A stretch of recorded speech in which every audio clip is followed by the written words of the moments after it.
Welcome to the stage, Bill. It's so good Absolutely. to see you. Why are we sitting apart? We have I to don't sit know. I'm sorry. I'm closer sorry. together. You know? Here.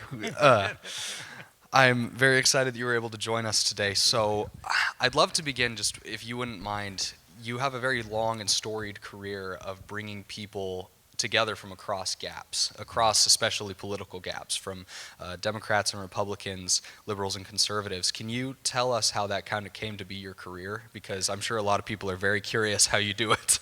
It's interesting. It's interesting that I got into the career in that way because I didn't necessarily expect to. But I think I grew up as kind of a hybrid person myself. I grew up in Silicon Valley. Maybe it was in the air or the water, but I was very entrepreneurial as a young kid, starting little businesses when I was 4, 5, 6, and my first successful one was when I was 7, and it lasted for 11 years. And I got a sense of how to make money, but it gave me a sense of power as well, and gave me an understanding of markets. So I loved markets. It was just exciting to me because you could get stuff done with markets. Now, when I was in 5th grade, I heard from my 5th grade teacher that there was this bill, there was this new law in Oregon called a bottle bill. And I was concerned about the environment. It was 1968, I guess, when I was in 5th grade. And I was concerned about the planet. And he said, well, this is a law that requires that you put a deposit on your beverage containers. And I thought, well, this is great because this is like an example of a sustainable economy. I knew how markets worked, and I said, that works. And it worked out splendidly there. But I said, I want to make that happen in California. And I was young and naive enough to believe that I could. So I carried that through college. I did a lot of things in college. Connected up with Ralph Nader in college. I was the only campus Republican Ralph Nader, environmental activist. Even then, you weren't supposed to be a Republican and a Nader, environmental activist, but I was, because I didn't see any contradiction there.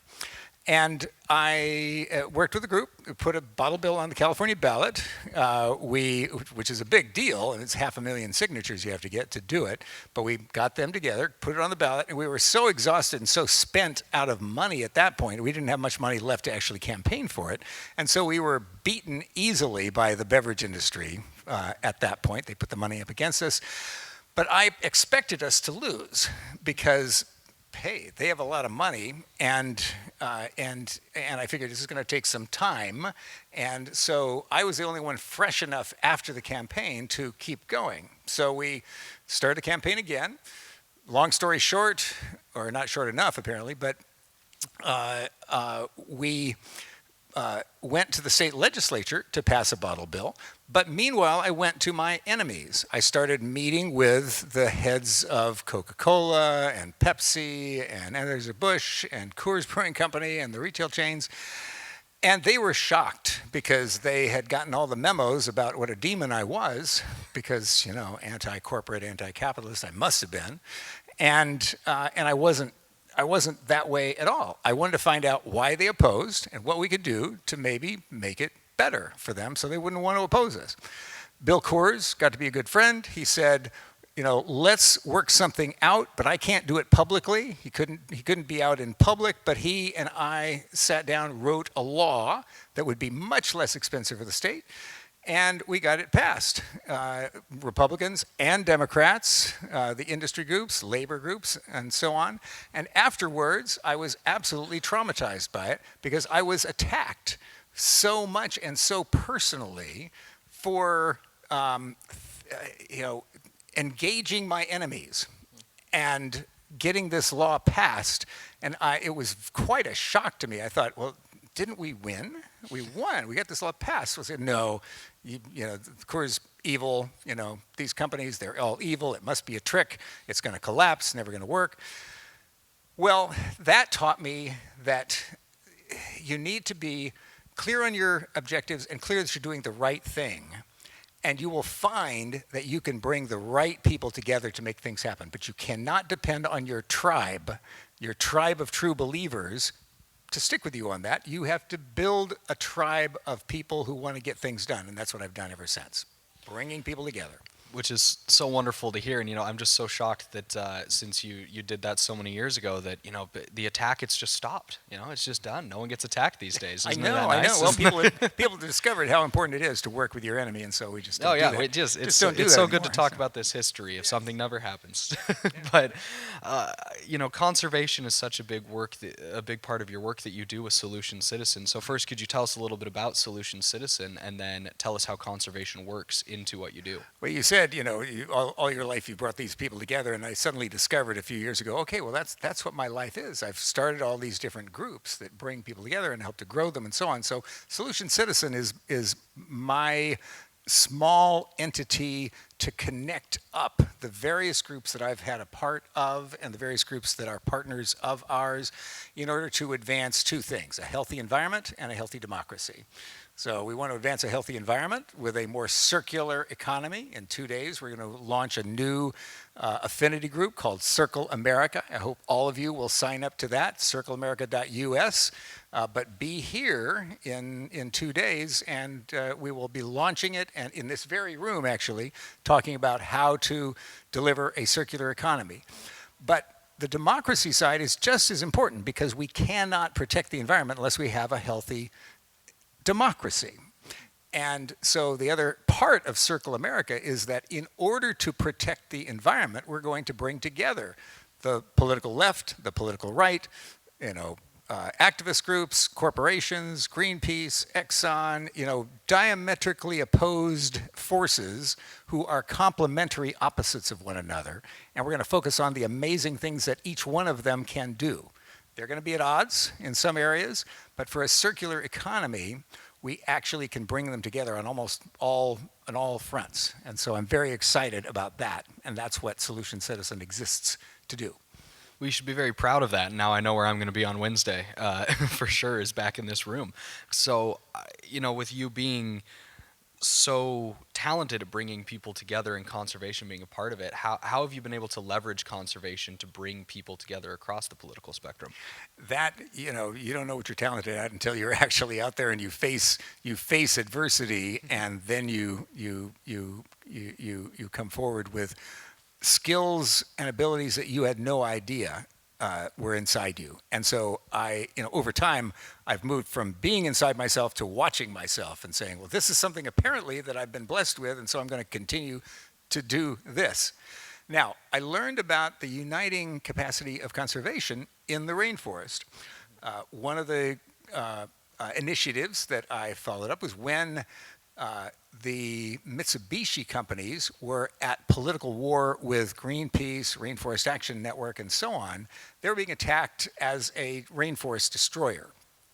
And I thought, well, here's an opportunity to bring these sides together, because here you have a company that has all of these different brands, and they can do a tremendous amount of good with those brands. Let's work with the companies and with the groups, and instead of the groups trying to destroy the companies, which they'll never do, we will find a solution they can both support.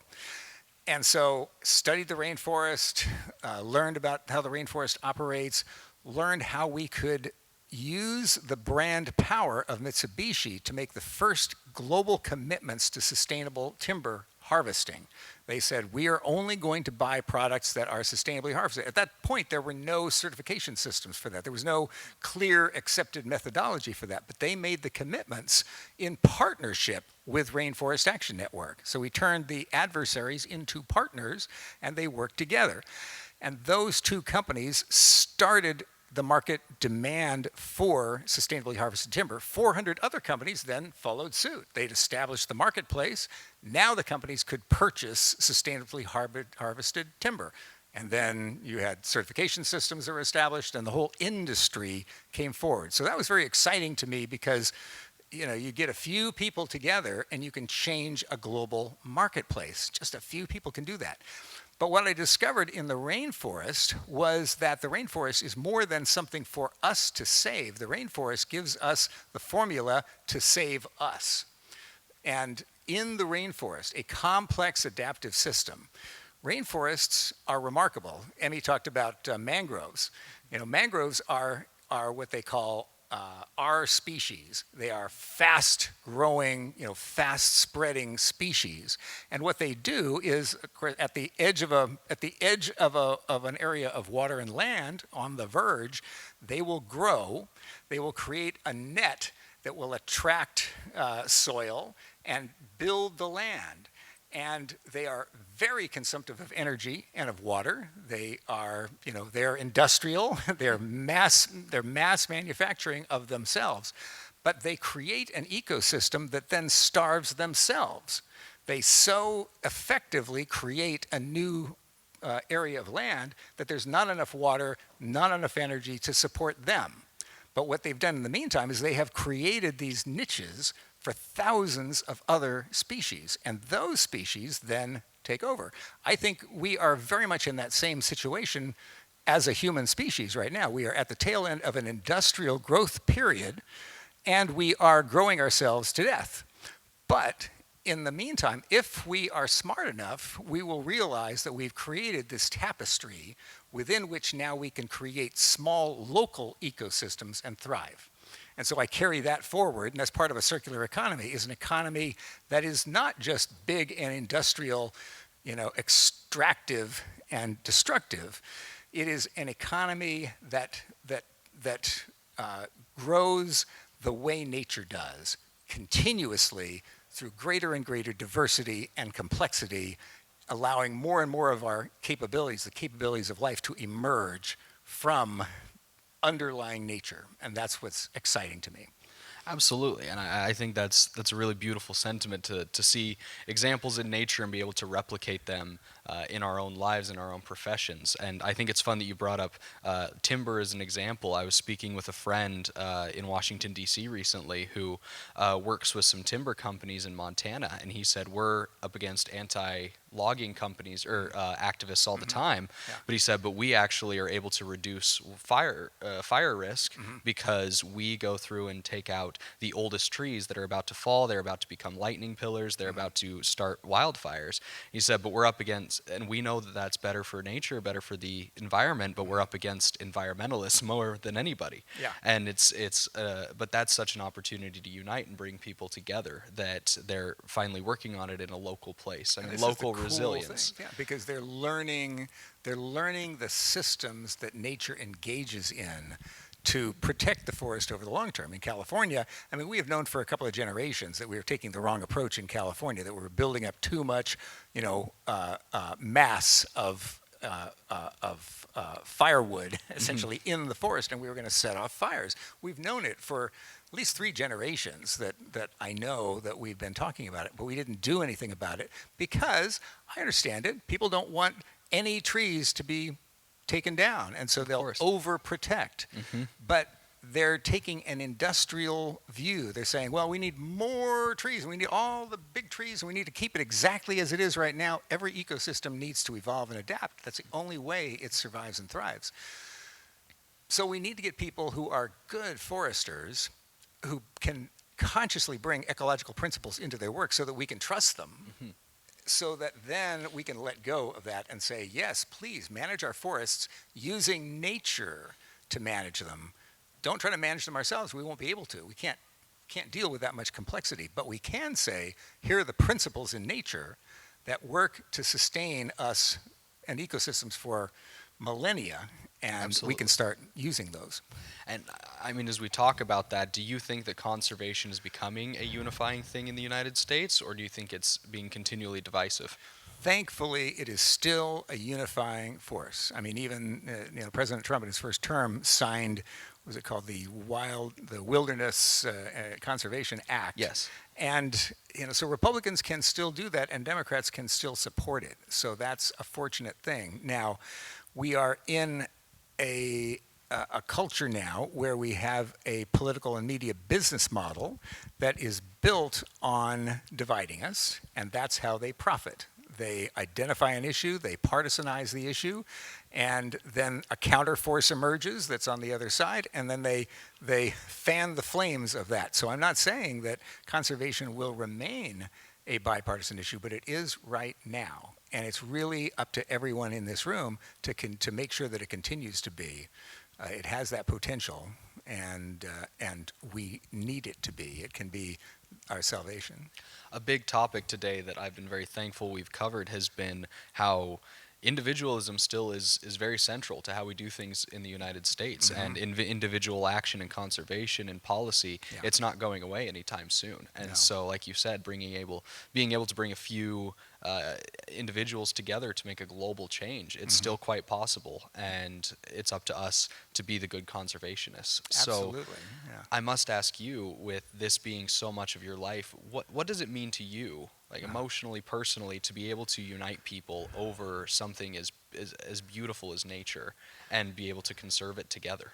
It is a spiritual experience for me. It's a satisfying experience. I mean, I grew up in a family. I mean, we all grew up in the industrial era. The industrial era was when, it's founded on rationality and rational thinking, so that we mass produce products and mass consume products. The effect of an industrial process is, of course, it makes us materially rich, and that is wonderful. It's amazing. But it's not capitalism, but industrialism that tends to make everybody the same, because a mass production industry set, basically you get people at the assembly line who are all to do the same simple job, and then you got people in cubicles who are all to do essentially the same job, and then they go out and they create the same families, man and a wife and 2.5 kids, and Where's they that live in a half house. coming from? So the half is a little tough, but it can be done, but you really don't want to. So, but we've all lived very similar, uniform, conformist lives. Now we're beginning to shift that, because now we're moving beyond just an industrial mass production economy to a digital economy, to an economy where our differences matter more than our areas of sameness. And when people say to me, we're all basically the same, I think, well, we're almost the same, 99.99%, genetically the same, but the differences are what make us a community, what bring us together. In nature, when an organism is the same as another organism, it is highly competitive, because both organisms are searching for the same food. In the human ecosystem, if we are all the same, we're searching for the same food. We're all trying to get the same thing, and that makes us very competitive. But in this emerging culture, we can rediscover what makes us distinctive. And what makes us distinctive is what connects us to others. I need people who are better than I am at a million different things. And in our tribal, 500,000 years of living in tribes, we developed communities of around 30 people where everybody had a specialty and everybody fit together in the tribe. And levels of satisfaction very high when you have a community like that. We can do that again now, but we need to move beyond this industrial model to a more circular economy that is more like nature evolves into. And that circular economy, where diversity and complexity, individuality is so valuable, that's an economy and a culture that can last for millennia. And that's a lot better than what we got right now. That's a very wise approach to looking at it, not only being able to create systems based off of nature, but realizing something that I think a lot of people miss, which is we are nature. We are a part of nature. I mean, we're all mammals. We're very smart mammals, but we all exist in the same nature that our ancestors did 1,000,000 years ago. Yeah. And with that being said, as we continue to think how we're going to develop and how we're going to change, especially in a digital age and one in which we're trying to work to regenerate the world, not just leave it a little less worse than we found it. It obviously involves so many different faculties: government, free markets, individuals, and in those intersections where policy meets, what kind of policies have you seen that create the bipartisanship that we all hope for, that we all strive for, and talk that we want on the news. Well, I think, and today's political environment stops this as soon as it can, because it is so profitable for the media. And I don't blame people in the media or even in politics for this, because the system is bigger than any of us. We all exploit the system, depending on kind of where we are in the system. But the system is bigger than any of us, and we all need to look at it, which is why we're creating Circle America, so that we have a circle of people from all of these communities who can say, you know what? The structure of my business model sets us apart and makes us do things that are harmful, because if we don't, our competitor will. So how do we change that? So that's what we want to do. But here's where the left and the right can come together. In my experience, this is not always true. This is a generalization. But if I want to understand the problems, I look to the left. If I want to understand the solutions, I look to the right. Because the left understands the problems but is in denial about what you need to do to solve them. The right understands the solutions but is in denial that the problems even exist. And those two together, thank you, those two together are a wonderful formula that somehow seems to be out there already, of people who have a, conservatives, they say, have a pessimistic outlook, and liberals have an optimistic outlook. Conservatives think most people are selfish. Liberals and progressives think most people are selfless. Well, the reality is, of course, people are selfish and they're selfless. And if you follow the extremes on the right, you'll have abuse. If you follow the extremes on the left, you'll have impotence, because both of them together individually are destructive, but together they can work. Now, what does that mean in terms of actual policy? Well, it means, for example, one of the things that I've done all my life is to use economic incentives to get work done. If the money doesn't flow to the virtuous activity, to the virtuous outcome, then you're not going to get the virtuous outcome. As much as people would like, and there's a lot of people, in my environmental community who want people to hurt, to demonstrate that they really care about the environment. Well, fine, but you're never going to have an economy that does that successfully. So with the bottle bill in California, we made sure that there was an incentive for people to recycle. And lo and behold, we've recycled 500 billion products, and I haven't had to take them all back myself. It's like cans and bottles and computers and electronics. It's all happening, and I don't have to do a thing, because there are these gentle incentives that draw it forward.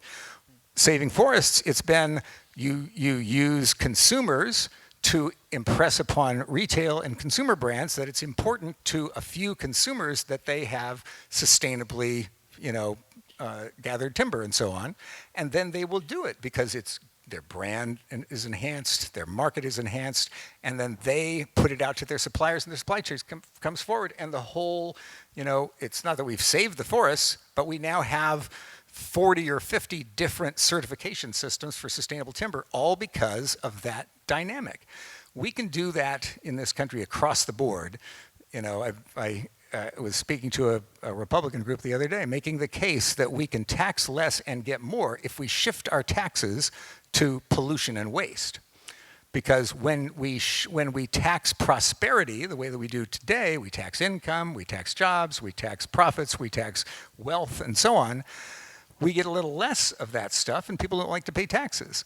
But if you shift your taxes to pollution, then pollution goes down, because people say, well, if I'm going to get taxed every time I pollute, I'm going to pollute a little less. I'm going to invest in this better technology. I'm going to use less energy. I'm going to do that. That works. And the left and the right can agree. You have a formula to save the environment, and it does not have to bash people over the head. Just, a gentle incentive to do the right thing, and it just keeps happening.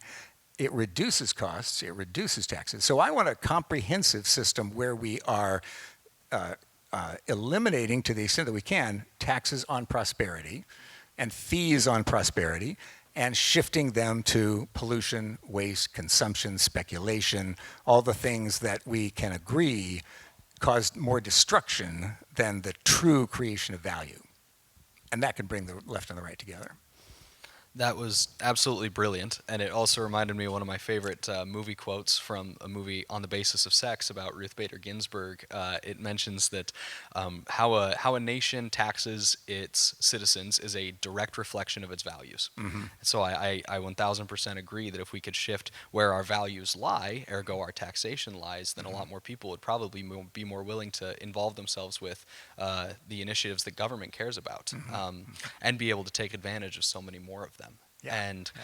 as those policies hopefully come to fruition from the likes of yourself and other great leaders working to do them, I just want to take some inspiration from you and some of the other people in this room and hope that we can all take inspiration. What can we all as leaders do to invite others to collaborate with us, to people from across the aisle, to Hmm. be better leaders Yeah. and work with those who are different than us? See others, see the good in others. People are selfish and selfless. So, don't be blind to selfishness, but don't be blind to selflessness either.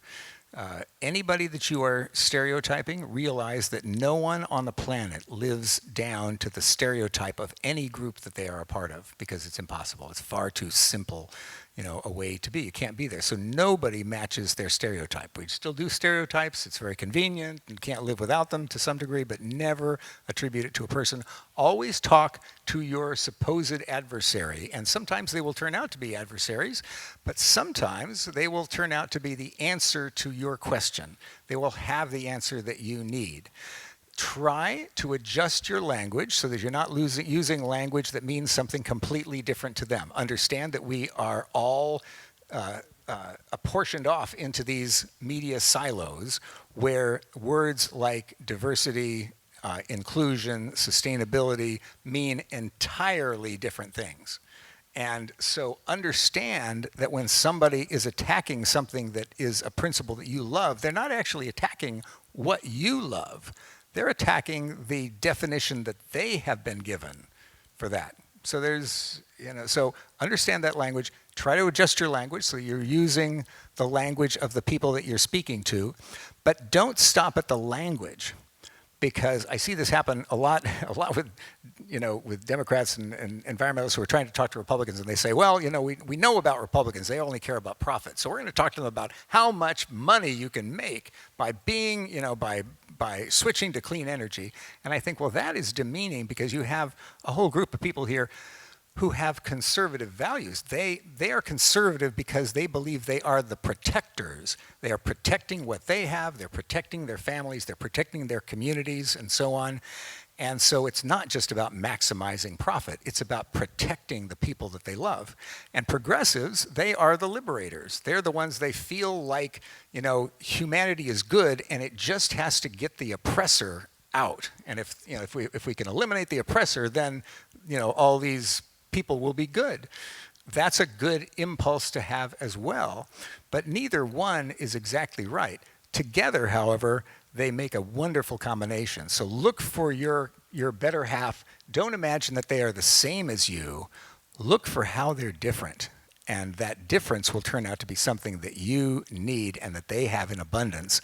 And you will have something that they need that you have in abundance. And then we create value without even an exchange of money. We exchange value because we bring a solution to each other.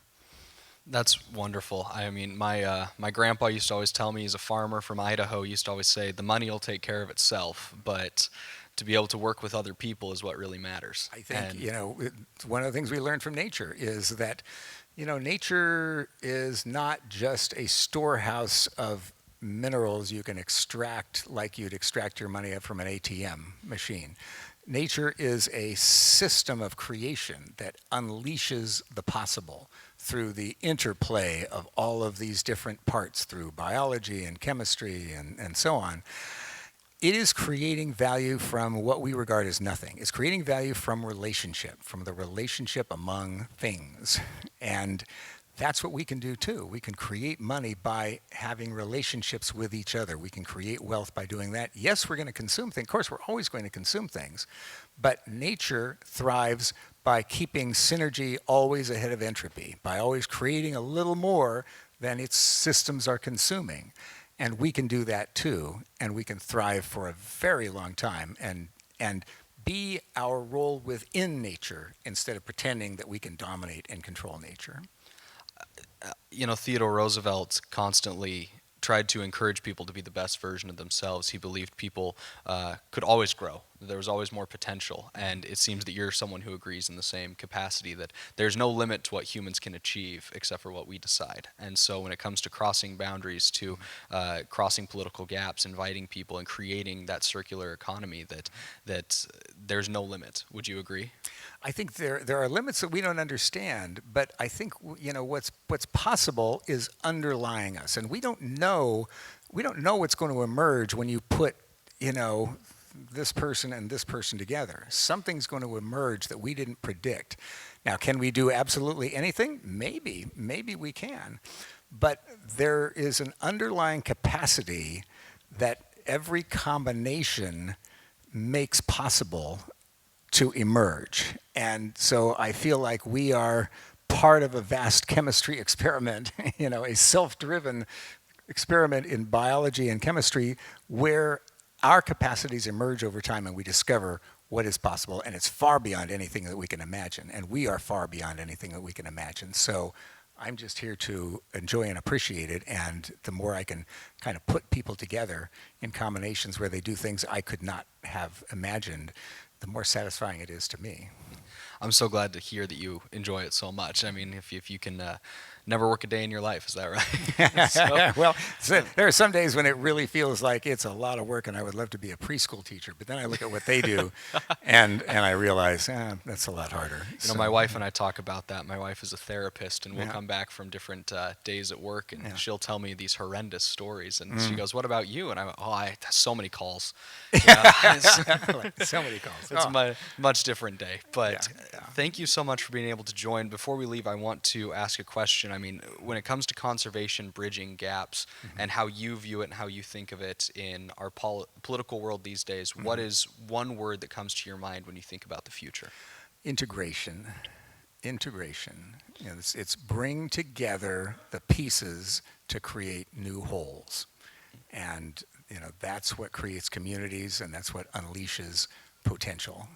And so, That's an incredibly great answer, and I think it's very representative of the work that you've done. So thank you so much for what you do with Solution Citizen and bringing people together and try to bridge these gaps to help make our planet a better place. And we really appreciate you coming up to share your insights. And come to Circle America in 2 days right here, and we'll figure out how to do this together. Absolutely, we'd love to. I'm very excited for Wednesday. All right. Thank you again, and please everyone join me in thanking Bill for joining us. Thank you, everybody.